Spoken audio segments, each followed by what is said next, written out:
များတို့စဉ်းစားကြည့်ဘူးလားလူသားမောင်းများစွာကကိုယ့်ရဲ့နာမည်ကိုအော်ဟစ်အားပေးနေတဲ့အချိန်မှာ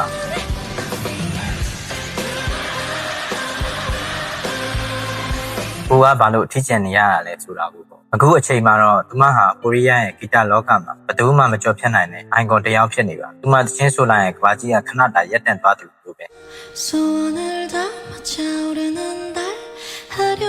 ဒါပေမဲ့လွန်ခဲ့တဲ့15နှစ်လောက်ကတော့ဒီမင်းကလေးရဲ့တန်ကိုနားထောင်ပေးမဲ့သူတရားမှမရှိခဲ့ပါဘူးသူမဟာအမောင်ထဲမှာတယောက်တည်းသချင်းတွေဆိုခဲ့ရတယ်အဲချခဲ့ရတယ်အားအတန်ကတကယ်ပဲဖိုးတန်ရလားဆိုပြီးကိုမေးခွန်းထုတ်ခဲ့ရတဲ့ညတွေကခြေတက်လို့တော့မရခဲ့ပါဘူးဒီနေ့ဘသူကမှလွတ်တဲမဖောက်ခဲ့တဲ့အချိန်မှာကိုဘာသာကိုလမ်းဖောက်ခဲ့တဲ့အာယူရဲ့တကယ်ဘဝခီးလန်းကိုပြုတ်ပြချင်ပါတယ်အာယူလေးရဲ့ကဘာဟာရုတ်တရက်ကြီးပြိုလဲသွားခဲ့တာပါ18နှစ်ရွယ်မှာပဲမိသားစုစီးပွားပြတ်ပြီးလူစုကွဲခဲ့ရတယ်မိဘတွေနဲ့ဝေးရမှာဖဖြစ်သူနဲ့အတူခန်းချင်းလေးတစ်ခုထဲမှာသူနေခဲ့ရအဲ့ဒီအချိန်မှာသူမဆုပ်ကင်ထားနိုင်တာတော့သူမရဲ့ဂီတာအဟောင်းလေးတစ်လုံးပါပဲအမေကိုလွမ်းတဲ့အခါသူမအဲ့ဒီဂီတာလေးကိုတီးပြီးချွန်းနေဆိုနေခဲ့ရဂီတဆိုတာသူမအတွက်တော့ဖျော်ဖြေရေးတစ်ခုမဟုတ်ခဲ့ပါဘူးတတိဘဝရဲ့နာကျင်မှုတွေကနှာတာထွက်ပြေးလို့ရတဲ့အခုတည်းသောဖက်ပေါက်လေးဖြစ်ခဲ့တာပါငါအောင်မြင်ငါမိသားစုပြန်ဆုံမှာပဲဆိုတဲ့ကလေးဆန်တဲ့ယုံကြည်ချက်လေးတစ်ခုနဲ့သူမဟာအိမ်မက်တွေကိုစတင်ပြိုးထောင်ခဲ့တယ်ဒါပေမဲ့လက်တိဘဝကသူမထင်တယ်လို့လွယ်ကူနေခဲ့ပါသူမဟာဆိုတော့ဖြစ်ဖို့ကုမ္ပဏီပေါင်းများစွာကိုတွားခဲ့တစ်ခါနှစ်ခါမဟုတ်ခဲ့ပါဘူးချိန်20ဟုတ်ပါတယ်20တိတိညင်းပယ်ခံခဲ့ရမှာမင်းရဲ့တန်ကတာမန်ပါပဲမင်းမှာဆွဲဆောင်မှုမရှိဘူးဆိုတဲ့စကားလုံးတွေက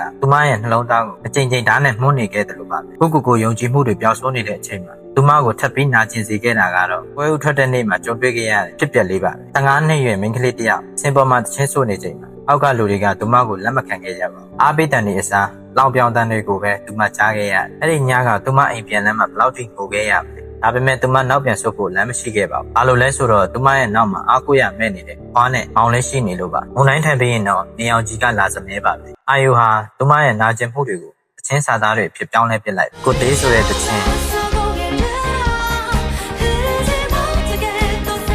တကဘာလုံးကသူမကိုအံ့ဩတုန်လှုပ်စွာနဲ့စောင့်ကြည့်ခဲ့ရတယ်။သူမကိုညှင်းပယ်ခဲ့တဲ့ကုမ္ပဏီတွေကနောက်ထပ်ရကုန်ကြတယ်။သူမကိုလှောင်ပြောင်ခဲ့တဲ့သူတွေကကွင်းလိုဝိုင်းခေါ်လာကြတယ်။ဒါပေမဲ့အာယုဟာအဲ့ဒီနေရာမှာတင်ရက်တက်မနေခဲ့ပါဘူး။သူမဟာကိုယ်တိုင်သချင်းရေးတယ်။ကိုယ်တိုင် produce လုပ်တယ်။သူမရဲ့သချင်းတွေကစိတ်သက်ကြနေသူတွေအတွက်ခြေတစ်ခွက်ဖြစ်လာခဲ့တယ်။အခုဆိုရင်သူမဟာကိုရီးယားရဲ့အချမ်းသာဆုံးအောင်မြင်ဆုံးလူပညာရှင်ဖြစ်နေပါပြီ။ဒါပေမဲ့ထူးခြားတာကသူမဟာဘယ်တော့မှမာနမကြီးခဲ့ပါဘူး။သူမရခဲ့တဲ့အောင်မြင်မှုတွေကိုလူမှုရေးလုပ်ငန်းတွေမှာပြန်ပေးဆက်ခဲ့တယ်။အချိန်ကဘာမှမရှိခဲ့တဲ့ကောင်မလေးဟာအခုတော့လူတန်းပေါင်းများစွာရဲ့အောက်လူထဲမှာမင်းရင်တစ်ခုဖြစ်နေပါပြီ။အာယူရဲ့ဘဝကကျွန်တော်တို့ကိုဘာတွေသင်ပေးသလဲ။မင်းကိုဘယ်သူမှမယုံကြည်တဲ့အချိန်မှာမင်းကိုယုံကြည်ဖို့ကအရေးကြီးဆုံးပဲဆိုတာပါပဲ။အများကိုလူတွေကမဖြစ်နိုင်ဘူးလို့ပြောနေကြသလား။အများရဲ့အိမ်မက်တွေကဝေးလံလွန်းနေလို့ထင်နေသလား။အာယူကိုကြည့်ပါ။သူမဟာလမ်းပြောင်းနေတဲ့အချိန်မှာကိုယ့်ရဲ့နှလုံးသားအတန်ကိုပဲနားထောင်ခဲ့တယ်။ချိန်20လဲကြခဲ့ပဲနဲ့21ချိန်မြောက်မှာတော့သူမဟာကမ္ဘာထိပ်ဆုံးကိုရောက်သွားခဲ့ပါတယ်ခဏတာလဲကြတာကပြဿနာမဟုတ်ပါဘူးပြန်မထားတော့တာကမှတကယ်ကြာရှုံးမှုပါကိုယ့်ရဲ့လှည့်ကိုရောက်လာတဲ့